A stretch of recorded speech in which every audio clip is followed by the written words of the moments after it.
Hello friend, নমস্কার সবাইকে। আজকের ভিডিওটা একটু আনন্দদায়ক ভিডিও আমার কাছে। কেন জানেন? আজকের মুহূর্তটা ছিল আমার বাবার বাড়ি যাওয়ার আগের মুহূর্ত। আমার বাবার বাড়ি যাওয়ার কথা শুনলে যে এত আনন্দ হয় সেটা বলে বোঝানো যাবে না। আর মেয়েদের না একটা জিনিস খেয়াল করছি, বিয়ে না হইলে বাবা মার প্রতি যে টান আর বাবার বাড়ি যাওয়ার মধ্যে যে আনন্দ, এই জিনিসটা অনুভব হয় না। যখন বিয়ে হয়নি তখন যদি বাড়ি থেকে কোথাও দূরে থাকতাম, বাড়ি আসার জন্য কিন্তু মনটা তেমন টানতো না, আর আসলে তেমন কোনো আনন্দ পেতাম না। কিন্তু এখন যদি শুনি অমুক দিন বাবার বাড়ি যাব, তার 2 দিন আগের থেকে আমার ঘুম খাওয়া দাওয়া বন্ধ হয়ে যায় যে কখন সেই সময় আসবে, আমি কখন গুছিয়ে বাবার বাড়ি যাব। আর আমার বাবা যদি শোনে আমি যাচ্ছি, তা মনে হয় যাওয়ার পথে কতবার যে ফোন দেবে, কোন পর্যন্ত আসছো, এখন কোথায় কি অবস্থা, এভাবে ফোন দিতেই থাকে। মনে হয় প্রত্যেক বাবারাই এমন হয় যে মেয়ের আসার খবর শুনলে মনে হয় তো মার থেকে বাবা বেশি খুশি হয়।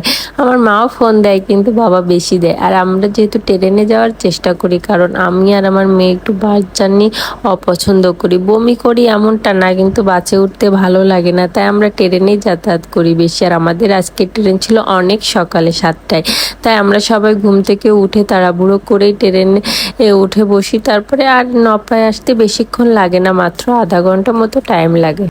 আর বাবার বাড়ি কেন যাচ্ছি সেটা তো বললাম না। এই যে রাত পলে ষষ্ঠী, তাই ষষ্ঠীর আগের দিনই আমি বাবার বাড়ি চলে গেছিলাম, কারণ ষষ্ঠীর দিন তো আর ওইভাবে সকালে যে বাটা নেওয়া যায় না। আর একটা জিনিস ছিল যে আমরা আজকে এখান থেকে যেয়ে আমরা সরাসরি শ্বশুর বাড়ি যাব। বাবার বাড়ি যেয়ে ওখান থেকে কিছুক্ষণ থেকে তারপরে শ্বশুর বাড়ি যাব একটু কাজের জন্য। যেহেতু আমার শ্বশুর বাড়ির নতুন ঘর হয়েছে, আমি এখনো যাইনি দেখতে কেমন কি দেখি, তাই কিছু ফার্নিচার কিনে নিয়ে যাব।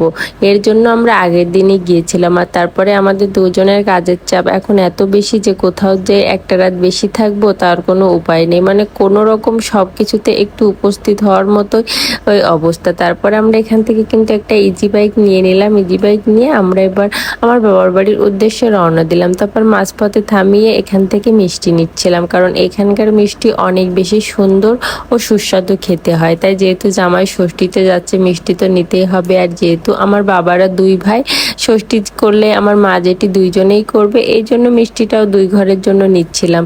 আর এখানকার প্রত্যেকটা মিষ্টি অনেক বেশি টেস্ট, কিন্তু আমার কাছে সব থেকে সন্দেশ ভালো লাগে। এখানকার যে সন্দেশগুলো থাকে, এই যে কাটা সন্দেশ যেগুলোকে বলে, এই সন্দেশগুলো আমার কাছে অনেক বেশি টেস্ট লাগে।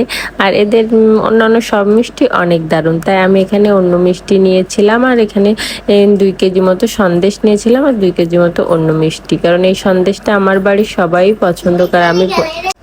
আর আমাদের দিকে কিন্তু নিয়ম আছে, ষষ্ঠীতে জামাই বাজার করতে হয়, আর সেই বাজার ঘাট দিয়ে রান্নাবান্না হয় বেশিরভাগ। কিন্তু আমার হাজব্যান্ড বাজার করে, এছাড়াও আমার বাবাও আয়োজন করে। এই সব আনন্দগুলো না সত্যি অনেক বেশি ভালো লাগে। মনে হয় আমি যদি অনেক দূরে থাকতাম বাবা মার থেকে, তাহলে হয়তো আসতেও পারতাম না, মনটাও খারাপ লাগতো।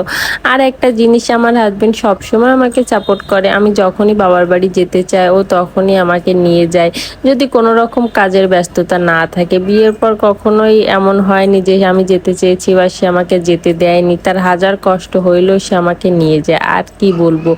আর আমাদের বাসায় যেতে গেলে তো সবাই জানেন যে এই মাঝখানে একটা বড় নদী আছে, এই নদী অতিক্রম করতে হবে। আর এখন তো বর্তমান রাস্তার অবস্থা খুবই খারাপ এই ব্রিজের এইখানে। তারপর ব্রিজটা পার হয়ে আমরা ভ্যানে উঠলাম, কারণ ব্রিজের এই পাশে আসে আর ইজি বাইক পাওয়া যায় না ওইভাবে, অনেকক্ষণ অপেক্ষা করতে হয়। তারপর আমরা ভ্যানে উঠেই চলে আসলাম, কারণ 2-3 কিলো রাস্তা ভ্যানে এমনি যাওয়া যায়। তারপরে এই যে আমরা বাড়ির সামনে চলে আসলে আমার মেয়ের কাণ্ডটা শুধু এবার দেখবেন। ওকে গাড়ি থেকে নামালেই ও ছুটতে দেবে দৌড়, ও দৌড় দিয়ে আগে চলে। ওর তো মামার বাড়ি এসে শুধু নামলে ও ভুলে যায় যে ওর একটা মা বাবা আছে। ওই দেখেন দিছে দৌড়। তারপর আমরা এখানে ভ্যানের কাজ মিটিয়ে আমরা বাড়ির দিকে যাচ্ছিলাম। আর এদিকে দেখে আমার মেয়ে এক দৌড়ে চলে গেছে, ওর এদিকে কোনো খোঁজই নাই, এক ছুটতে চলে গেছে। আর ও রাস্তার থেকেই চিৎকার করতে করতে যায় দিদা দিদা বলতে, মানে ও আসলে বোঝাই যায় যে ও বাড়িতে ঢুকছে। তারপর আমার মা এখানে ওকে নিয়ে দাঁড়িয়েছিল, আর ও তো আনন্দে খুব লাফালাফি করছে যে মামার বাড়ি চলে এসে। তারপরে এসে হাত মুখ ধুয়ে মা দেখি সকালে রান্না করছে, সেগুলো দিয়ে খাওয়া দাওয়া করে নিলাম, কারণ একটু পরে শ্বশুর বাড়ি চলে যাব এখান থেকে। আর মায়ের রান্না সবসময় অসাধারণ লাগে খেতে।